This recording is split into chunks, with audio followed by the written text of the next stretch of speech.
আনহু, ওনার ছেলে মদ খেয়েছিল না। রাতের বেলা শুকনো খেজুর যখন দুধের মধ্যে চুবাই রাখবেন, ভিজে রাখবেন, সকালবেলা ওটা দেখবেন যে ওই খেজুর থেকে রস টেনে টেনে ওই দুধটা, সাদা দুধটা লাল হয়ে গেছে, গাঢ় হয়ে গেছে, রক্তের মতো কালার হয়ে গেছে। যখন ওটা খাবেন তখন আপনার ভেতরে একটা আলাদা ফিলিংস কাজ করবে, আপনার ভেতরে একটা নেশা যেতে করবে, আপনার মাতাল হয়ে যাবে, আপনি মানে মাতলামি করা শুরু করে দেবে। এই যে একটা নেশা, উনি মদ খেয়েছিল না। এর কারণেই ওমর রাদিয়াল্লাহু তাআলা তার সন্তানকে মারতে মারতে বিচার করে দুনিয়া থেকেই বিদায় করে দিয়েছেন, তারপরে তাকে মাফ করেন নাই। তাহলে উনি তো মদ খেয়েছিল না, উনি খেয়েছিল হচ্ছে কেন ওই শুকনা খরিদের রস, যার কারণে তিনি মাতলামি করেছিল। আর এই মাতলামি তার কারণ যে ওর ভেতরে নেশা আছে। কি আছে? নেশা। এই জন্য তার সন্তানকে বিচার করতে গিয়ে বিচার মারতে মারতে চাবুকের আঘাত করতে করতে দুনিয়াতে বিদায় হয়ে গেছে, তারপর দ্বিধাবোধ করেন নাই। তিনি কবরে বাকি 40টা মেরে বলেছিলেন যে আল্লাহ, দুনিয়ার বুকে আমার সন্তানের হিসাব শেষ করে দিলাম, তোমার কোরআন অনুযায়ী বিচার ফয়সালা করে দিলাম, কিয়ামতের মধ্যে আমার সন্তানকে আবার দ্বিতীয়বার আসামির কাঠগড়ায় দাঁড় করাইও না। সুবহানাল্লাহ ওয়া বিহামদিহি। হযরত ওমর রাদিয়াল্লাহু তাআলা যখন বিচার করতেছিলেন, ওনার স্ত্রী ভাবতেছিলেন যে আমার স্বামীর মতো নিষ্ঠুর আর কেউ নাই, আমার স্বামীর মতো আর নিষ্ঠুর কেউ নাই।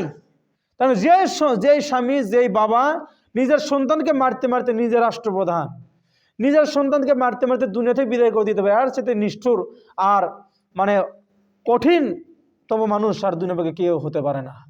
কিন্তু তিনি শেষ পর্যায়ে যখন দুনিয়া থেকে বিদায় হয়ে চলে গেল, কবর দাফন কবর শেষ করে কবরে বাকি 40টা মারার পরে যখন তার স্ত্রীকে জিজ্ঞাসা করেছে, তিনি তখন বলেছিলেন যে আমি প্রাণের স্ত্রী, তোমারও মহাব্বত আছে, আমারও মহাব্বত আছে, কিন্তু রাসূলের দেওয়া শিক্ষা, রাসূলের দেওয়া আদর্শ যদি আমি ওমর ভায়োলেট করি, যদি আমি ওভারটেক করি, তাহলে কাল কিয়ামতের ময়দানে আল্লাহর দরবারে কাঠগড়ায় আমাকে হিসাব দিতে হবে। ওমর, অন্যের বিচার ঠিক মতো করেছে কিন্তু নিজের বিচার করতে পারোনি, এই জন্য নিজের সন্তানকে বিচার করে দিলাম।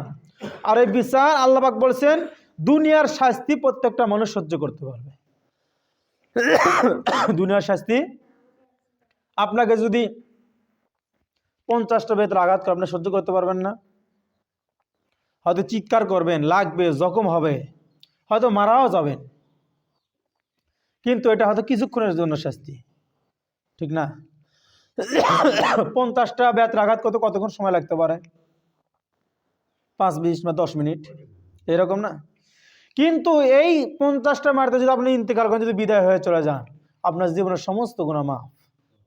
সুবহানাল্লাহ। ওই যে অন্যায় করলেন, ওই গুনাহ আপনার মাফ। কিয়ামতের ময়দানে আল্লাহ পাক আপনাকে আবার দ্বিতীয়বার আসামি করে কাঠগড়ায় দাঁড় করাবেন না। ওমর বলছেন আমার সন্তানের বিচার দুনিয়ায় শেষ করে দিলাম, কষ্ট হয় আমার সন্তানের দুনিয়াটা ভোগে হবে, তার দুনিয়াটা হচ্ছে ক্ষণস্থায়ী, এই দুনিয়া আজ আছে কাল নাই। আমার সন্তান তো আজ না হয় 10 বছর নয়, 15 বছর নয়, 100 বছর পর আমার সন্তান তো মারা যেত। সুতরাং সন্তানের জন্য আফসোস করে লাভ নাই। আমার সন্তান তো একদিন মারা যাবে, আমি একদিন মারা যাবো, এই জন্য আমার সন্তানের বিচার ফয়সালা করলাম, দুনিয়া থেকে বিদায় করে দিলাম। আমি এটা বুঝাতে চাইলাম, আল্লাহ আমার সন্তানের বিচার দুনিয়া শেষ করে দিলাম। দুনিয়ার বিচার, দুনিয়ার কষ্ট নির্যাতন সকল মানুষ সহ্য করতে পারবে, কিন্তু আখিরাতের ময়দানে কষ্ট কোনো মানুষ সহ্য করতে পারবে না। এই জন্য দুনিয়ার বিচার দুনিয়ায় শেষ করে দিলাম, আমার সন্তানকে আল্লাহ পাক কিয়ামতের ময়দানে এই অপরাধের কারণে দ্বিতীয়বার আল্লাহ পাক আসামি কাঠগড়ায় দাঁড় করাবেন না। সুবহানাল্লাহ। তাহলে আমার আপনার জিন্দেগি এরকম ভাবে গঠন করতে হবে যে জিন্দেগি দুনিয়ার বুকে মানুষের কাছে জবাবদিহিমূলক জিন্দেগি, এমন জিন্দেগি যেন না তৈরি হয়। আপনি মরে যাওয়ার পরে অনেকে ভাবতেছেন, জানাজা যখন নিয়ে গেছে, জানাজার সামনে নিয়ে যাওয়ার পরে বলতেছে যে মানুষটা কেমন ছিল, তখন আমরা কি বলি? ভালো। আসলে কি মন থেকে ভালো বলি সবাই? হ্যাঁ, এখন সবাই বলে সে ক্ষেত্রে ভালো ছিল, ভালো ছিল, ভালো, এ কথাটা এই জন্যই বলেন। কিন্তু মনের ভেতর যে কি কাজ করতেছে, যার সঙ্গে ও অন্যায় করেছে, ও বুঝতে পারতেছে আমার সঙ্গে ওই কি করছে, ও হাজার ভালো করে ওর মাফ হবে না, তো মাফ করিনি, কবর মধ্যে দিয়ে যায় দেখ। কথা ঠিক কিনা?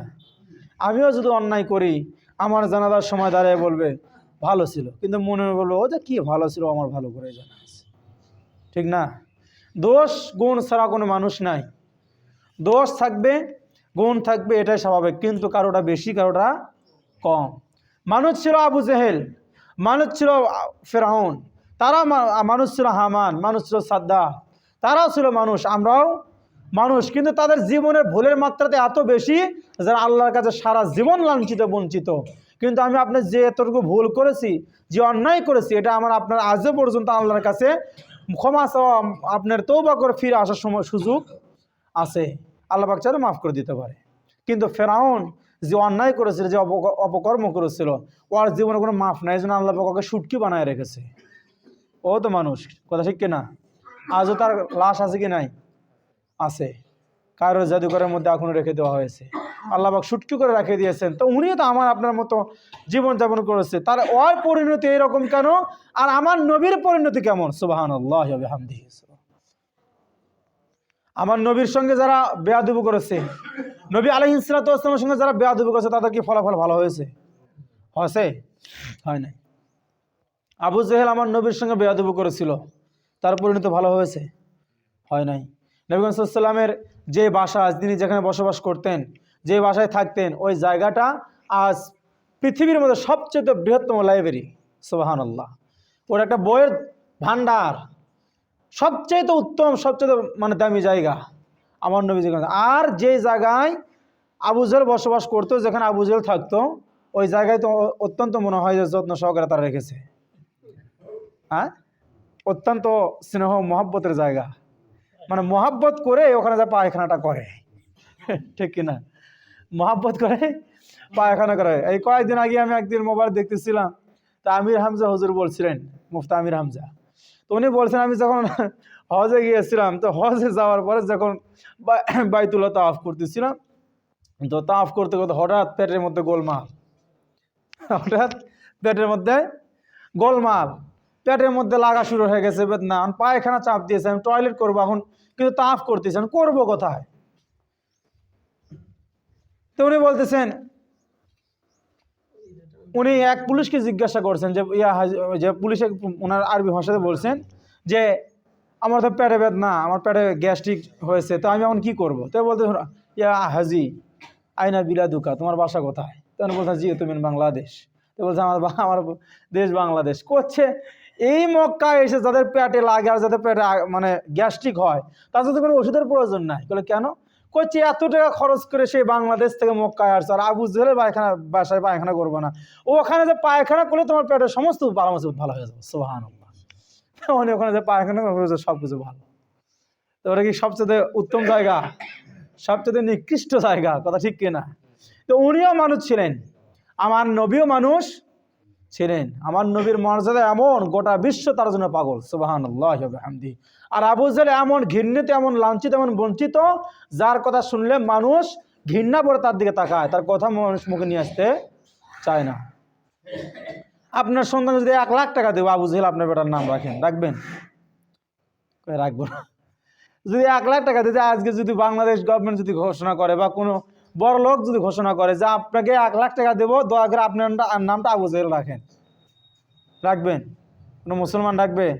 এমনকি মুসলমান তো দূরের কথা, খ্রিস্টানদের মধ্যে আবু জেহেল নামে কাউকে খুঁজে পাওয়া যায় না। ইহুদি, খ্রিস্টান, কাফের বর্তমানে যারা আছে, তাদের মধ্যে আবু জেহেল নামে কেউ নাই, ফেরাউন নামে কেউ নাই। তারা সম্মানিত না অপমানিত? অপমানিত। এই জন্য আমার আপনার কর্তব্য যে আল্লাহ এবং আল্লাহ রাসূল সাল্লাল্লাহু আলাইহি ওয়াসাল্লাম যে পথ দেখিয়েছেন, যে পথে চলতে বলেছেন, ওই পথে আমার আপনার জন্য চলা দরকার, উত্তম। নবী আলাইহিস সালাতু ওয়াস সালামের পথ অনুসরণ করে চলবেন। যদি তারা যে কথা বলেছেন সেটা যদি মানেন, জীবনে সফলতা আসবে। যদি মানবেন না, আপনার জীবনে মানে মানে ধ্বংসের দ্বার প্রান্তে চলে যাবে। যদি মৃত্যুবরণ করবেন, কবরের মধ্যে 3টা প্রশ্ন হবে। কয়টা? 3টা। ওই 3টা প্রশ্নের মধ্যে শেষ নাম্বার প্রশ্নে কার নাম আসবে? রাসূল সাল্লাল্লাহু আলাইহি ওয়াসাল্লাম।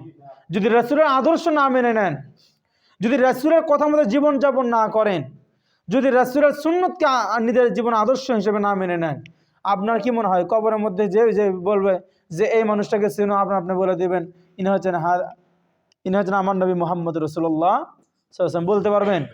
পারবেন না। যদি রাসূলের আদর্শ মেনে নেন, রাসূলের কথা মতো জীবনযাপন করেন, তবেই না বলা সম্ভব। কথা ঠিক কিনা? আল্লাহ পাক রাসূল সাল্লাল্লাহু আলাইহি ওয়াসাল্লামের সেই কথা, তার আদর্শ দেখানো পথ অনুযায়ী আল্লাহ পাক আপনাকে আমাকে চলার তৌফিক দান করুন। আল্লাহুম্মা আমিন। কাফেরেরা, ইহুদি যারা কাফেররা ছিল, তারা ঘোষণা করেছিল যে তোমরা কোরআন শুনতে যেও না, কোরআন শুনতে যেও না, কোরআনের কাছে যেও না। আজ কিন্তু আমাদের বাংলাদেশে গোটা বিশ্ব এই ষড়যন্ত্র চলতেছে, যাতে করে মানুষ কোরআন শুনতে না পারে।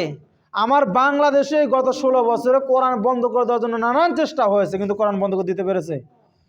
আজহারি হুজুরকে দেশ থেকে বিতাড়িত করে দিয়েছে। ওরা ভেবেছিল দেশ থেকে বিতাড়িত করে দিলেই সম্মান কমে যাবে, মর্যাদা কমে যাবে, তার ভালোবাসা মানুষের উপর থেকে তার প্রতি মানুষের ভালোবাসা কমে যাবে, কিন্তু কমে গেছে? যায় নাই। কয়েকদিন আগে বিদেশ থেকে আসার পরে কক্সবাজার পেকুয়ায় দিন একটা মাহফিল করেছেন কয়েকদিন আগেই। ওই মাহফিলে প্রায় 15 থেকে 16 লক্ষ মানুষ একত্রিত হয়েছে। জোরে বলে সুবহানাল্লাহ। আল্লাহ পাক বলেছেন যে কাফিররা ঘোষণা করেছিল, ইন্নাল্লাযীনা কাফারু, কাফিররা ঘোষণা করেছিল যে তোমরা কোরআন শুনতে যেও না, কোরআন শুনতে যেও না। যেখানে কোরআন মানুষ শোনায়, যেখানে কোরআনের আলোচনা হয়, ওই জায়গায় বাধা বিঘ্ন দাও, নির্যাতন করো, নিপীড়ন করো, কোরআন বন্ধ করে দাও, হট্টগোল তৈরি করে দাও, যাতে করে মানুষ কোরআন শুনতে না পারে। এই জন্য করেছিল যে কোরআন যদি মানুষ শোনে, সত্য যদি মানুষ একবার জানে, ওই মানুষ আর কখন আমাদের কথা মেনে চলবে না। আবু জেহেল এই চেষ্টা করেছিল যে আমি দুনিয়ার বুকে মোহাম্মদের কোরআন, মোহাম্মদ যে সত্য, তিনি সত্য নবী, তিনি নিজেও জানতেন, নিজে বিশ্বাস করতেন, কিন্তু একটা কথা মাথা আর ঘুরপাক খেলতো যে আমি যদি মোহাম্মদের সত্য কথা প্রচার করতে দিই, প্রত্যেকটা মানুষ সত্য জানবে, কোরআন জানবে, আল্লাহ রসুল চিনবে, ওরা তো সকলে মোহাম্মদের অনুসারী হয়ে যাবে। আমি আবু জেহেল, আমাকে কেউ অনুসরণ করবে না, আর আমাকে যদি অনুসরণ না করে, আমি আবু জেহেল এই মক্কার এই বিশাল সাম্রাজ্যের যে আমি নিজেই কন্ট্রোল করি, আমি যে এগুলো পরিচালনা করি, এই চেয়ার আমার তলায় আর থাকবে না। এই জন্য মানুষকে বিভ্রান্ত করে কোরআন থেকে দূরে রাখার চেষ্টা করেছিল। আজ বাংলাদেশে গোটা বিশ্বে যারা কোরআনের বিরোধিতা করেছে, কোরআনের মর্যাদাকে এতটুকু কমাতে পেরেছে? কিয়ামত পর্যন্ত সম্ভব নয়। আল্লাহ পাক বলেছেন কোরআন সূরাতুল হুজরাত 9 নম্বর আয়াতে আল্লাহ পাক বলেছেন, ইন্না নাহনু নাযালনা যিকরা ওয়া ইন্না লাহু লাহাফিজুন। আমি আল্লাহ পাক এই কোরআন নিজে অবতীর্ণ করেছি, আর এই কোরআন কিয়ামত পর্যন্ত দুনিয়ার বুকে রাখার দায়িত্ব আমি আল্লাহ পাক নিজে হাতে গ্রহণ করেছি। সুবহানাল্লাহি ওয়া বিহামদিহি। সুতরাং কোরআনের বিরোধিতা করে, কোরআনের বিরুদ্ধে গিয়ে কোরআনের মান সম্মান কখনো নষ্ট করা যাবে না। আজ যারা কোরআন বিরোধিতা করেছিল, যারা কোরআনের মাহফিল বন্ধ করে দিয়েছিল, আজ বাংলার দিকে তাকায় দেখেন, প্রত্যেকটা জায়গায় কোরআনের মাহফিল এখন ডবল, কমছে না বাড়ছে? কিয়ামত পর্যন্ত যারা যত বাধা দিবে, তত কোরআনের মাহফিল বন্ধ হবে। এক সাইদিক মারবে, হাজার সাইদি তৈরি হবে। এক মিজানুর রহমান আজহারকে দুনিয়া থেকে বিতাড়িত করবে, হাজার মিজানুর আজহারি তৈরি হবে।